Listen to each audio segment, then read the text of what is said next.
November 14th, 1942, Philadelphia Navy Yard.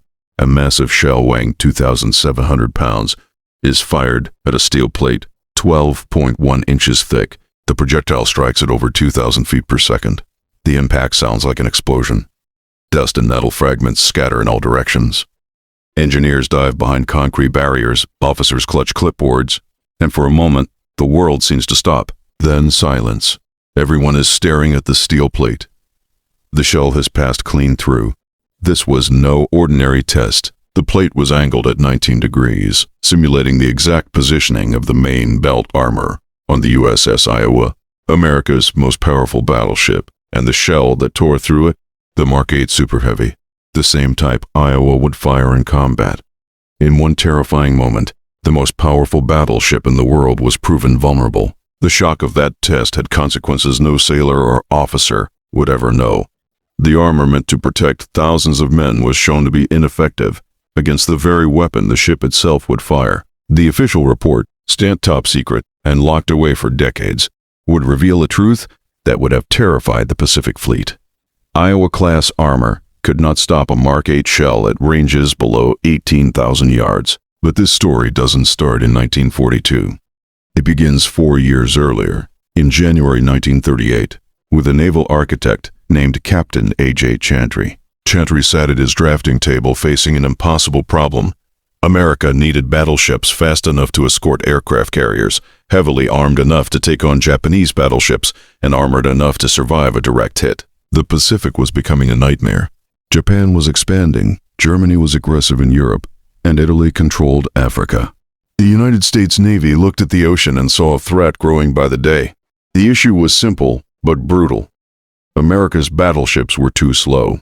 The carriers they protected could sail at over 30 knots. Battleships, like the South Dakota class, could barely manage 27. If Japanese fast battleships attacked American carriers, the escort ships would be left behind. The carriers would be exposed, and disaster could follow. The Navy needed something new. A battleship capable of 33 knots, armed with 16-inch guns, and armored to survive a battle with unknown Japanese ships. Chantry's team ran the calculations. Speed required a long hull. A long hull required more armor. More armor meant more weight, and more weight reduced speed. Every inch mattered. Every pound mattered. To make matters worse, the new ships had to fit through the Panama Canal locks, 110 feet wide. This restriction meant the Iowa-class battleships could not expand their width to carry heavier armor. Any attempt to add more steel would make the ship dangerously top-heavy. 3 initial designs were drawn. One sacrificed armor for speed. Another reduced the number of turrets to improve protection. The third pushed speed to 35 knots but left armor dangerously thin. The conclusion was clear. You could not have everything. One sacrifice had to be made. The final design, approved in June 1938 under President Roosevelt, was a compromise. Displacement: 45,155 tons. Main armament: 9 16-inch Mark 7. Guns in 3 triple turrets. Belt armor: 12.1 inches of Class A face-hardened steel, angled at 19 degrees. This design was intended to withstand 16-inch shells of the older South Dakota and North Carolina-class battleships. The designers believed this was sufficient, but they were about to be proven disastrously wrong. The men who understood steel better than anyone were metallurgists, hidden away in Navy labs and steel company research facilities. They knew a secret. American Class A armor was weaker than its British and German counterparts. By 1939, these experts had discovered that the hardened American steel was brittle. It could shatter shells of lighter weight, but against the heaviest capped shells, it failed. British and German armor, softer and tougher, resisted penetration better. These metallurgists raised alarms. They wrote reports. They suggested new manufacturing techniques, but changing how steel was made required years of development, time America didn't have. Then, in a fateful decision, the Navy developed the Mark 8 Super Heavy shell, 2,700 pounds, 460 pounds heavier than the previous Mark 5. The new shell could punch through 26 inches of steel at close range. Iowa-class battleships would fire it exclusively. but the armor had been designed to stop the lighter shell. When the armor plates arrived at shipyards in 1941, the situation was already tense. Steel ingots, weighing tens of tons, were forged, hardened, quenched, and cemented under extreme precision. Workers knew the stakes. Every plate had to be perfect. But speed was demanded, and not every plate was flawless. November 14, 1942. The Philadelphia test. Representatives from Carnegie, Bethlehem, and Midvale Steel watched as Mark 8 shells struck plates at various angles. The results were catastrophic. At simulated ranges below 25,000 yards, the shells penetrated. Even where the shell did not fully pierce, dangerous fragments sprayed behind the armor, spalling, that could kill crew members and ruin machinery. British steel of equivalent thickness would have likely stopped the same shell. Iowa-class armor was failing its sailors before the ships even hit the ocean. The Navy faced an impossible choice: redesign the ships, delaying construction, or continue with armor known to be vulnerable. Urgency 1. Minor improvements were made to Missouri and Wisconsin's turret faces, but Iowa and New Jersey sailed into combat with armor that could not fully protect them. And yet the story of the Iowa class is not only about failure. It's about adaptation, ingenuity, and survival. Metallurgists, engineers, and officers fought to understand the weakness, to improve armor where they could.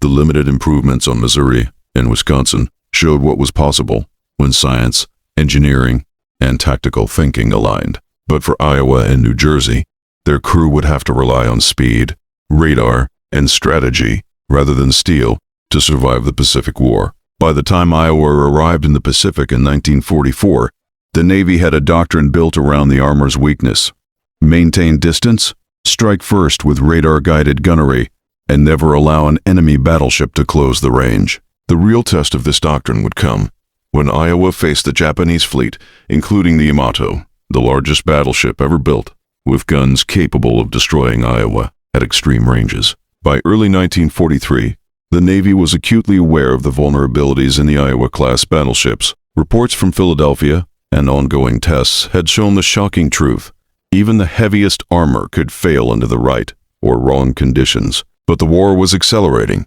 Every day, Japanese forces seized more territory in the Pacific. Every day, America needed ships that could arrive, strike, and survive. Redesigning the Iowa class was impossible. Time had run out. Instead, the Navy pursued strategic fixes, improvements to turrets, deck armor, and critical compartments, hoping to minimize the risk to crew and machinery without slowing construction. On Missouri and Wisconsin, engineers focused on turret armor. They thickened turret faces slightly, reinforced barbettes, and added additional splinter protection for magazines. It was not enough to stop a Mark 8 shell at close range, but it could deflect smaller projectiles and reduce spalling. Crews drilled tirelessly, learning which signs to man which sections of the ship were safest during bombardment, and how to angle the ship in battle to reduce the chance of catastrophic penetration. Speed became the ultimate shield, a principle that would guide tactical decisions for the rest of the war. Meanwhile, radar technology became a game changer. Early in 1943, the Navy installed SG surface search radars and the advanced fire control systems, like the MK radar directors, onto the Iowas. Suddenly, battleships could detect enemy ships beyond visual range, calculate firing solutions automatically, and open fire before the Japanese even knew they were being targeted. This offset some of the risks posed by weak armor. Crews trained day and night, simulating night engagements, radar tracking, and rapid-fire gunnery drills. It was grueling work, but survival depended on it. The lessons learned from the armor tests and modifications were put to the ultimate trial during the Leyte Gulf Campaign in October 1944. By this time, Iowa and New Jersey were sailing in Task Force 38, under Admiral Halsey's command. Alongside carriers, destroyers, and cruisers, intelligence suggested that the Japanese would send their remaining battleships and cruisers in a desperate counterattack. The stakes were enormous. Failure could mean the destruction of the carriers, and with them, America's offensive capability in the Philippines. The Japanese fleet included the Yamato, a 72-00-ton behemoth with 18.1-inch guns, capable of destroying Iowa at extreme range. The psychological impact on American crews was immense. These men had studied the Philadelphia tests, understood their armor limitations, and now faced an enemy ship that could strike them before they could even see it. Training and radar would be their lifeline. Tactics were simple but unforgiving. Maintain maximum range, use speed to avoid the enemy's heavy guns, and coordinate with destroyers to intercept torpedoes. One miscalculation could turn these floating fortresses into death traps. When the engagement began, Iowa-class battleships demonstrated the practical application of everything they had learned.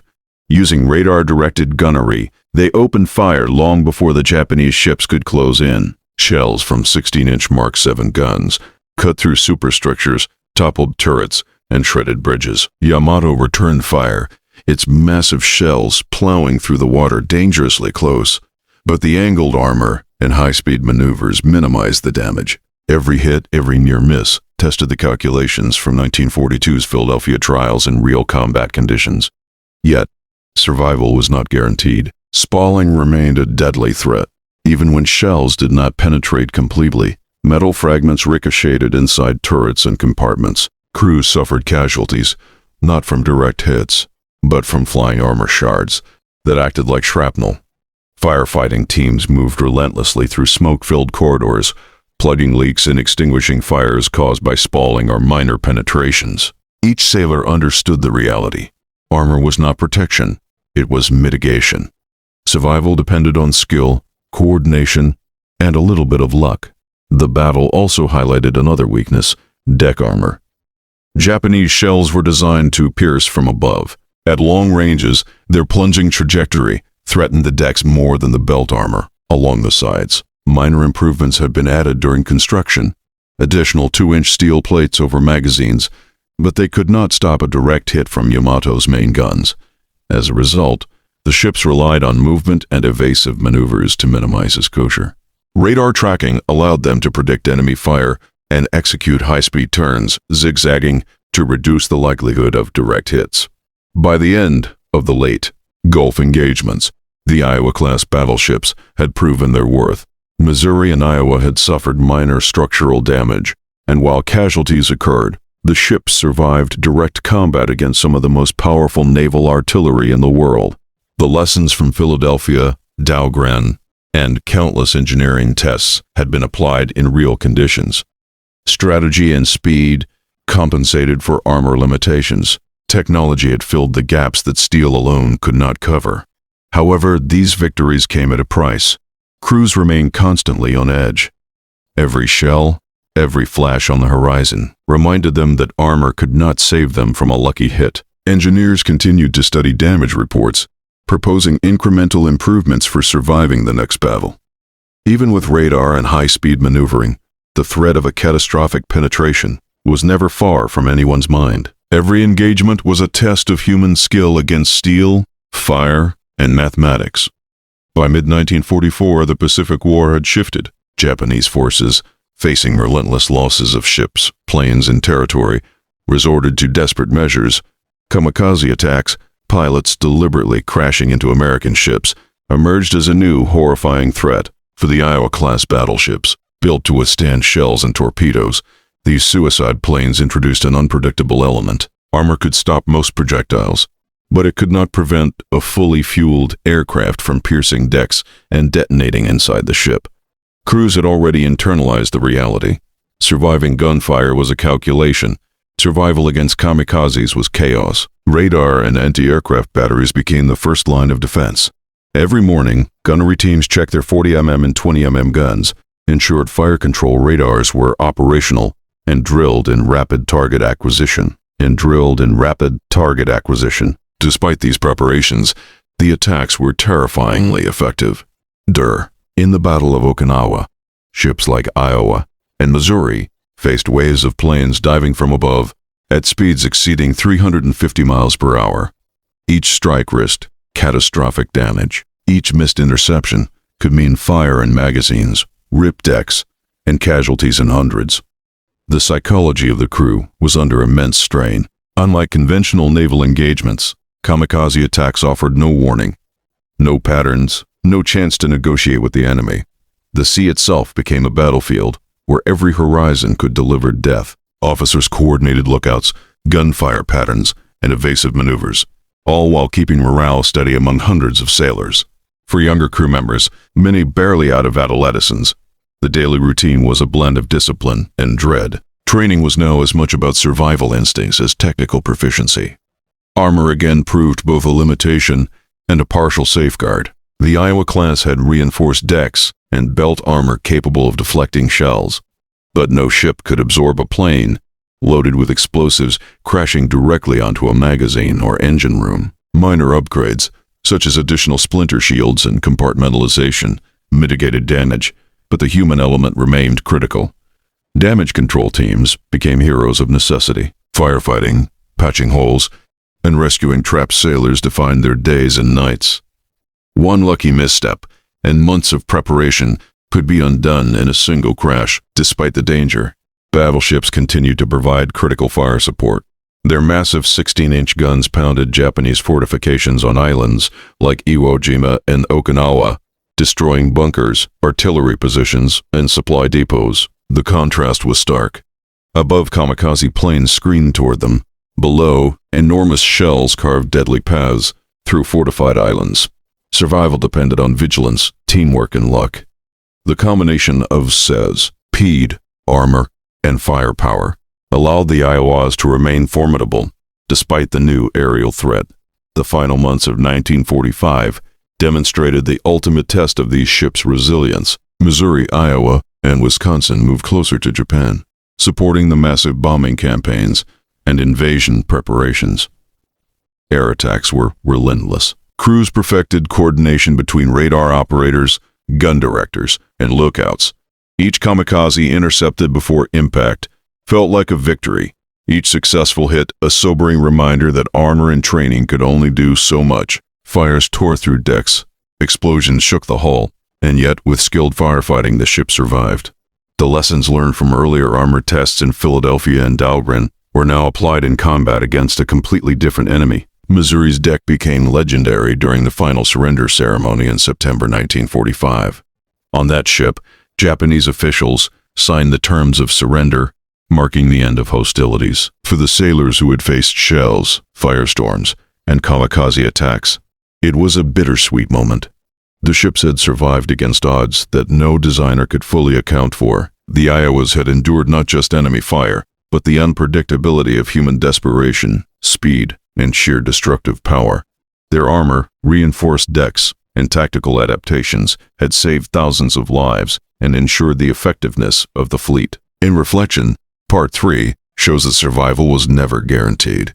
Armor provided protection against calculated, measurable threats, but innovation, quick decision-making, and courage under fire were equally vital. The kamikaze threat reshaped naval warfare, forcing battleships to adapt beyond their original design.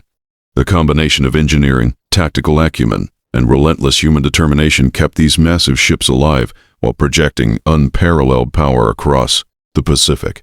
Every scar, every burn mark, and every repaired deck told a story of resilience, preparation, and the raw reality of modern naval warfare. As the guns fell silent in September 1945, the world faced the daunting task of reckoning with the devastation left by 6 years of global conflict. For the sailors aboard the Iowa-class battleships, the end of combat did not immediately mean relief. Months of constant vigilance, exposure to explosions, and the sheer mental toll of survival lingered. These ships, once considered nearly impervious to enemy fire, had faced threats far beyond what their designers initially imagined. Kamikaze attacks, long-range artillery, and aerial bombing campaigns had tested every inch of armor, every compartment, and every crew member's resolve. The post-war period turned attention to evaluation and lessons learned. Engineers pored over after-action reports, measuring how armor withstood impacts, how structural reinforcements performed, and how crews reacted under extreme stress. The data collected was unprecedented. On paper, the ships had survived catastrophic impacts. In reality, it was the combination of human ingenuity, damage control, and tactical coordination that truly ensured survival. Firefighting teams, gun crews, and radar operators had learned to anticipate threats that no blueprint could predict. Their improvisation, quick decision-making, and relentless discipline transformed theoretical designs into living proof of resilience. The Iowa's legacy extended beyond technical achievement. They became a symbol of strategic power projection, demonstrating that a single battleship could alter the dynamics of naval warfare. Islands like Iwo Jima and Okinawa were not only conquered by infantry but were softened by the relentless bombardment of these ships. Each shell fired represented more than destruction. It was a psychological weapon, a statement of dominance, and a shield for ground forces advancing under enemy fire. The balance of armor, firepower, and mobility allowed the United States Navy to exert influence across the Pacific, sending a message that no fortification or desperate tactic could stand unchallenged. Yet the Iowa class also highlighted the changing face of warfare. The emergence of aircraft, guided missiles, and nuclear power signaled the battleships, no matter how armored, were becoming vulnerable in new ways. Kamikaze pilots had foreshadowed the future. Speed, unpredictability, and asymmetric tactics could render traditional defenses insufficient. The lessons learned from War II informed naval strategy for decades. Fleet formations adapted, anti-aircraft systems improved, and doctrines shifted toward multidimensional defense, blending ship armor with air cover, radar, and intelligence. The era of the unsinkable battleship was ending, replaced by an understanding that technology and tactics evolve faster than any single ship can. Despite this, the human story remained central. The Iowas were only as effective as the men and women who manned them. Sailors endured extreme heat, long watches, and the constant threat of sudden destruction. Morale, training, and leadership determined whether a ship survived a kamikaze attack or a torpedo strike. Countless accounts recount young sailors acting with courage beyond their years, patching hull breaches, fighting fires amid explosions, and keeping vital systems operational under unimaginable pressure. These personal stories formed the core of what the Iowa-class battleships represented, not invincibility, but resilience under fire. In the decades after World War II, Missouri, Iowa, New Jersey, and Wisconsin saw intermittent service, participating in Korea, Vietnam, and even modern conflicts. Each deployment reminded the world that well-built ships, combined with skilled crews, could still command respect. Yet, their time as the pinnacle of naval dominance was over. They became museums, symbols of engineering prowess, and memorials to those who fought aboard them. Tourists walking their decks, reading plaques, and seeing the scars of war gain a tangible connection to history, one that no textbook or documentary can fully capture. The story of the Iowa class is ultimately a story of adaptation and survival. From the early armor tests in Philadelphia and Dahlgren to the final surrender ceremony aboard Missouri, these ships proved that preparation, technology, and human skill are inseparable in warfare. Each shell absorbed, each plane intercepted, each fire controlled, and each life saved contributed to the broader narrative of War II. The battleships were more than tools. They were floating ecosystems of strategy, engineering, and human courage. They survived the unimaginable, yet they also reminded the world that every weapon has limits, and every design relies on those who wield it wisely. As historians reflect on war to war, the Iowa class serves as both a technical marvel and a testament to resilience under relentless pressure. They symbolize the peak of battleship design, the lessons learned under fire, and the human capacity to endure when the odds are stacked against them. In the end, these ships are not remembered just for their guns, armor, or speed. They are remembered for the men who made them come alive, the battles they survived, and the legacy they left for generations to come. The Iowa-class battleships were, in every sense, a living record of reality, the harsh, unyielding, and unglamorous truth of modern naval warfare.